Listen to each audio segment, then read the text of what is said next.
Halo Sobat Nasional.News, balik lagi bareng kita di program Breaking News Ramadan. Seneng banget rasanya bisa nemenin waktu kamu hari ini. Yeay, selamat datang semuanya. Coba deh, buat kamu yang lagi dengerin kita di mobil yang terjebak macet. Atau yang lagi di KRL yang padat-padatnya tuh, berdempetan. Bener banget. Atau mungkin kamu lagi pura-pura fokus kerja di depan laptop, padahal pikiran udah melayang nyusun strategi nanti buka puasa pakai menu apa. Ya ngaku, siapa yang sering kayak gitu? Jam 4 sore tuh jam-jam rawan soalnya. Haha, iya jam kritis. Nah coba tarik nafas sebentar, pejamkan mata sedikit aja, kalau aman ya. Ya tapi kalau lagi nyetir jangan merem ya, tolong. Oh iya, jelas jangan, bahaya itu. Bayangin aja suasana sore di kampung halaman, ada bau khas tanah sehabis hujan sore-sore. Duh, wangi petrikor tuh juara sih emang. Terus ada suara sayup-sayup anak kecil lari-larian nungguin azan maghrib. Dan wangi minyak dari wajan yang baru aja dipakai buat ngangkat gorengan panas. Terasa magisnya kan? Magis banget, itu wangi surga dunia menjelang maghrib tuh. Bakwan anget. Nah hari ini, tim riset Nasional.News membawa sebuah laporan spesial nih. Dari reporter kita Hasman. Dari mana tuh laporannya? Meliput langsung jauh dari Toli-Toli, Sulawesi Tengah. Kita bakal membedah sebuah fenomena kultural yang sering kita lupakan. Fenomena apa tuh? Kenapa esensi buka puasa bersama alias bukber di desa itu selalu punya magis tersendiri dibandingkan bukber di kota yang seringnya cuma berujung jadi mitos di grup WhatsApp. Gokil, cakep nih. Ini topik yang memancing luka lama para pekerja ibu kota sih. Luka lama yang terus berulang setiap tahun ya. Parah, kalau ngomongin wacana bukber kota tuh kita kayak punya trauma kolektif, tahu nggak? Biasanya polanya tuh selalu sama. Nah iya, hari pertama puasa pasti ada satu orang yang inisiatif bikin grup WhatsApp. Namanya ambisius banget, kayak Pasti Bukber 2026. Haha, iya pakai kata pasti supaya nggak sekedar wacana. Terus mulai deh tuh fase polling. Polling nentuin tanggal lah. Polling nentuin mau makan di daerah selatan atau pusat. Polling nentuin budget. Panjang banget ya proses birokrasinya. Ribet. Terus ujung-ujungnya pas hari H, tiba-tiba satu persatu gugur. Ada yang bilang, aduh sorry mendadak disuruh meeting sama bos. Atau jalanan ke Sudirman macet parah, next time aja nyusul. Dan hasil akhirnya bisa ditebak dong. Yang datang cuma 3 orang. Itu pun ketiganya pusing nyari parkiran sejam sendiri, lalu makan sambil sesekali ngecek HP karena awkward. Laporan dari Toli-Toli ini tuh ibarat oase.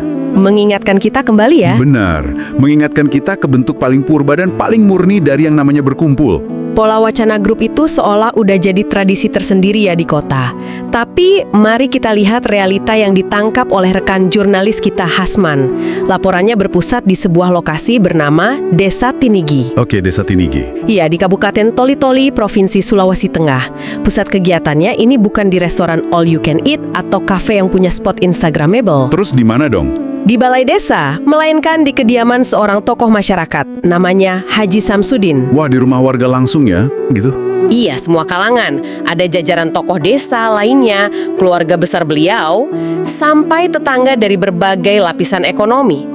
Menariknya, dari laporan ini, berkumpul di rumah seorang sesepuh desa itu menghasilkan vibe yang sama sekali tidak bisa direplikasi oleh tempat komersil manapun. Wait, ini mind-blowing sih.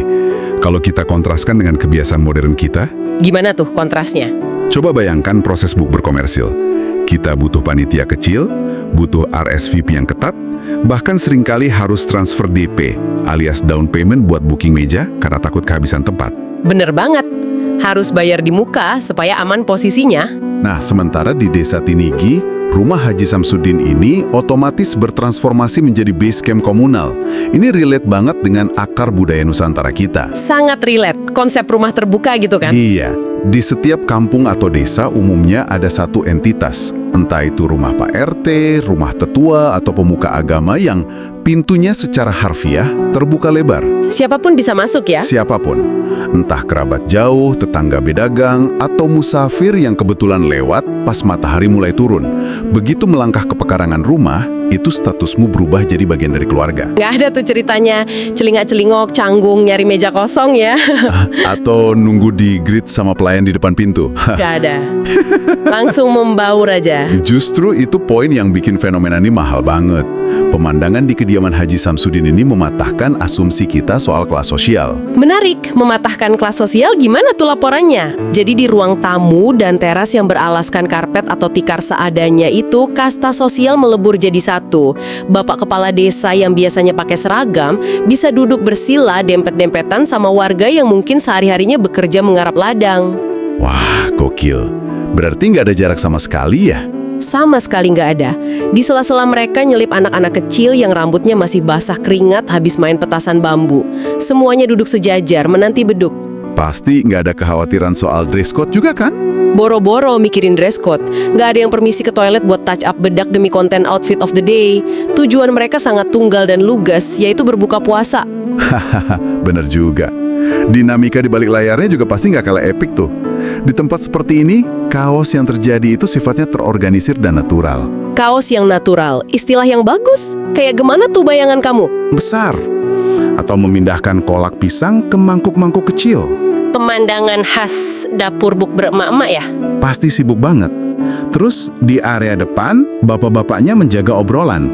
Mungkin bahas cuaca, bahas panen, atau sekedar bertukar kabar ringan. Lalu anak mudanya otomatis mengambil peran logistik. Mondar-mandir bawa nampan plastik ya? Nah itu, mondar-mandir mendistribusikan gelas teh hangat ke saf-saf depan. Nggak ada panitia resmi yang menunjuk siapa melakukan apa. Kesadaran kolektif aja gitu ya? Betul, nggak ada yang merasa turun derajat karena melayani, dan nggak ada yang merasa lebih tinggi karena dilayani. Semacam ekosistem sosial yang berjalan mandiri. Ekosistem yang digerakkan oleh rasa saling memiliki ya. Nah, berbicara soal dinamika acara, ada satu temuan spesifik dari tim riset kita yang menyoroti sekuens atau susunan acaranya. Wah, bagian apanya nih yang disorot? Laporan Hasman menyebutkan bahwa kegiatan sore itu diawali dengan tausiah singkat.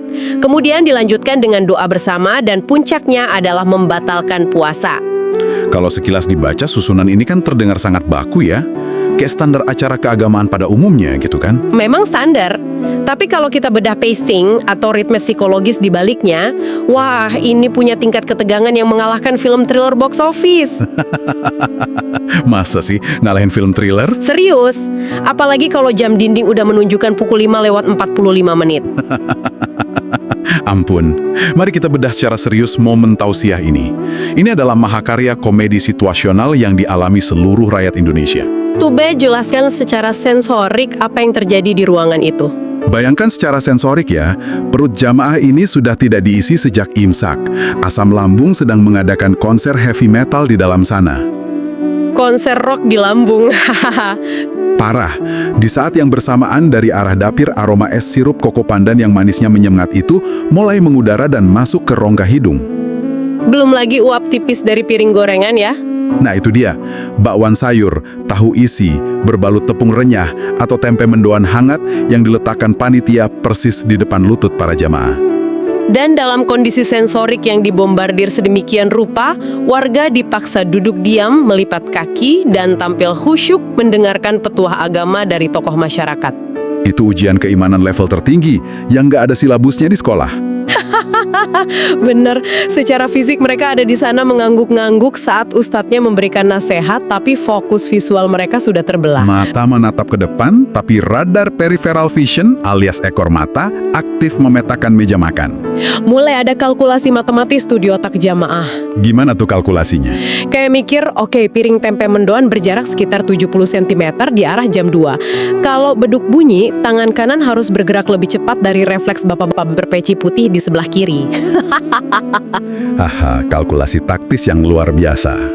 Dan tingkat stresnya akan naik drastis kalau kata singkat dalam tausiah itu ternyata meleset. Oh, ini sering banget terjadi. Penceramah bilang sebagai penutup dari saya. Semua orang udah narik napas lega kan?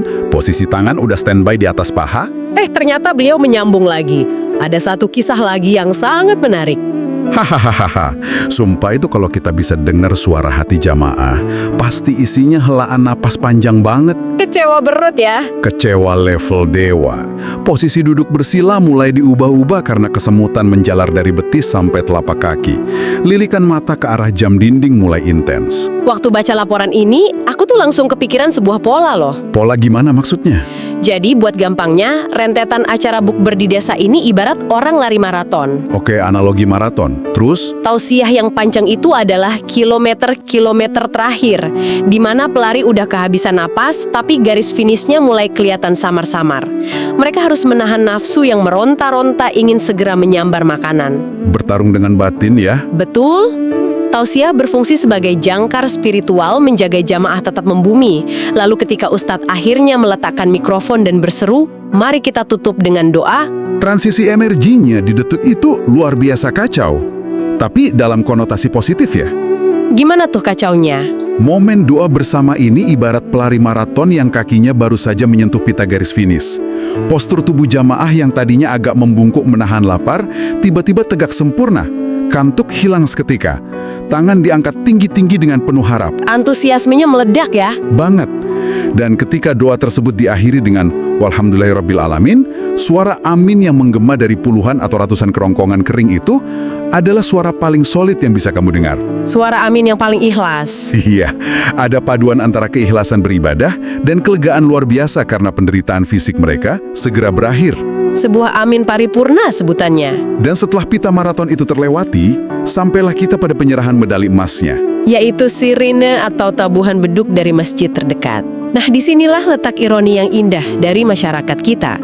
Di tengah kondisi kelaparan massal saat bel start dibunyikan, kaos yang terjadi tetap dibalut oleh tata krama.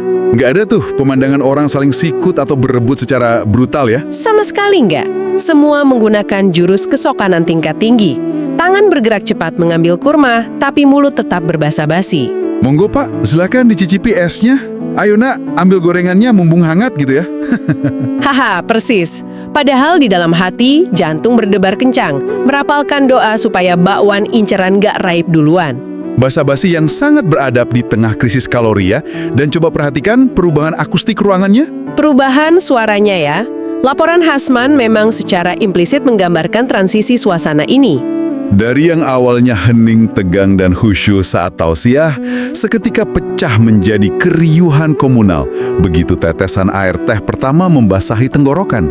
Terdengar denting sendok yang beradu dengan pinggiran gelas kaca, suara kunyahan renyah, derai tawa bapak-bapak yang merespons guyonan receh dan celoteh anak-anak. Ruang tamu Haji Samsudin mendadak menjadi simfoni kehidupan. Simfoni itu tercipta karena adanya sebuah sinkronisasi komunal loh. Bayangkan puluhan manusia dengan latar belakang berbeda merasakan puncak rasa lapar di detik yang presisi sama. Mendengarkan satu narasi spiritual yang sama, berdoa kepada Tuhan yang sama. Dan akhirnya mencecap rasa manis di ujung lidah pada mili detik yang bersamaan pula. Ritual berbuka puasa ini jauh melampaui sekedar proses memasukkan karbohidrat ke dalam tubuh. Wah, dalam nih. Terus apa dong? Ini adalah proses menyatukan frekuensi batin. Sinkronisasi batin ini yang jadi pembeda utama dengan bukber komersil. Di kafe setelah membatalkan puasa, seringkali kita kembali ke silo masing-masing. Sibuk sendiri-sendiri ya? Betul. Sibuk menata tata letak piring buat difoto dari atas, update status dengan caption "Bukber with the gang". Tapi, secara ironis absen dari percakapan nyata di meja tersebut. Fisiknya bareng tapi pikirannya melayang kemana-mana. Iya, di Desa Tinigi, ketiadaan distraksi digital dan kemewahan visual justru memaksa warganya untuk benar-benar hadir seutuhnya, saling menatap mata dan berinteraksi. Pengamatan yang sangat bagus. Dan ini menuntun kita ke temuan krusial berikutnya dari riset nasional.news. Apa tuh temuannya? Reporter kita menuliskan sebuah catatan tebal di laporannya. Dia bilang, selain menjadi ajang silaturahim, kegiatan ini juga mempererat ukhuwah dan kebersamaan antar warga Desa Tinigi. Kata kuncinya di sini adalah ukhuwah. Betul. Seringkali di kota kita menyamakan istilah silaturahmi dengan ukhuwah. Padahal bobot keduanya itu berbeda banget kalau kita telaah secara sosiologis. Emang bedanya di mana? Laporan ini sengaja memisahkan kedua kata itu ya? Iya, dipisah. Buat kita yang terbiasa pakai istilah silaturahmi buat acara halal bihalal kantor atau reuni, emang beda praktisnya ukhuwah di lapangan itu seperti apa sih? Nah, ini poin yang menarik buat dibedah. Kalau kita analogikan secara simpel ya, ibarat sebuah komunitas warga itu sebagai bangunan rumah, silaturahmi itu ibarat semen. Oke, semen. Fungsinya merekatkan ya? Betul, dia punya fungsi merekatkan batu bata satu sama lain. Lewat silaturahmi kita saling sapa, bertukar senyum, tahu nama tetangga. Tapi semen saja rentan retak kalau ada gempa atau konflik ringan. Kalau ukhuwahnya? Sementara ukhuwah itu adalah struktur pondasi bajanya yang tertanam dalam di tanah. Wah, pondasi baja. Ukhuwah adalah persaudaraan yang lahir dari rasa empati mendalam, kesetaraan dan solidaritas absolut. Ketika warga berkumpul lesehan berdesakan di ruang tamu Haji Samsudin tanpa melihat siapa yang paling kaya atau miskin, mereka sedang mengelas pondasi baja tersebut. Konsep pondasi baja ini menjelaskan banyak hal loh.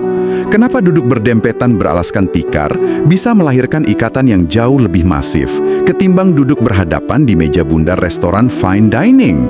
Karena ada ego yang diturunkan di sana ya. Betul. Ada unsur kerentanan atau vulnerability yang dipertukarkan di sana. Saat seorang tokoh seperti Haji Samsudin membuka pintu rumah pribadinya, beliau membiarkan ranah pribadinya diinvasi oleh publik. Beliau menyajikan hidangan yang dimasak oleh keringat keluarganya sendiri ya. Tepat. Di sisi lain, tamu yang datang juga melucuti ego sektoral mereka. Mereka duduk dimanapun ruang kosong tersedia, makan dari piring dan gelas yang mungkin bentuknya beda-beda. Kesederhanaan inilah yang mengikis habis tembok pembatas sosial. Terkikisnya sekat itu membuat kita mampu melihat orang di sebelah kita murni sebagai manusia seutuhnya. Rekan sesama hamba yang sedang menjalankan ibadah. Bukan lihat, oh dia jabatannya apa, dia kerjanya di mana gitu ya. Betul. Bukan sebagai bos, bukan sebagai bawahan, bukan sebagai klien. Dan sejujurnya di tengah arus informasi hari ini, di mana sebagai jurnalis kita terus-menerus disodori berita tentang polarisasi politik, gesekan sosial dan tekanan ekonomi. Cukup bikin capek mental ya berita-berita kayak gitu. Sangat capek. Makanya membaca laporan dari ujung Sulawesi Tengah ini rasanya menyejukkan banget.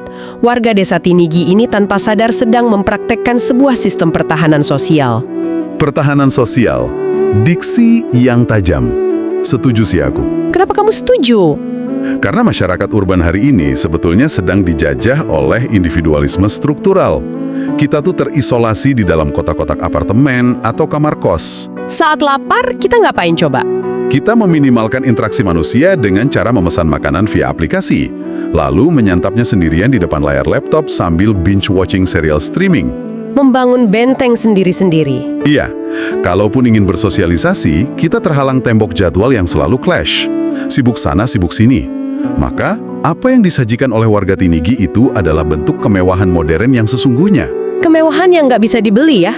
Kebersamaan tanpa tendensi waktu yang dialokasikan khusus untuk bertatap muka, dan ketulusan berbagi ruang. Itu adalah luxury yang nilainya tidak bisa dikalkulasi dengan struk pembayaran restoran manapun. Kemewahan yang justru berangkat dari kesederhanaan. Liputan dari rekan Hasman di Toli-Toli pada akhirnya bukan sekedar catatan jurnalistik tentang tradisi makan bersama di jam rawan. Lebih dari itu ya maknanya. Jauh lebih dari itu. Narasi ini adalah sebuah pengingat dimanapun kamu berada. Entah kamu lagi di Gedung Pencakar Langit Jakarta atau di beranda rumah di daerah. Pengingat tentang esensi terdalam dari bulan suci Ramadan.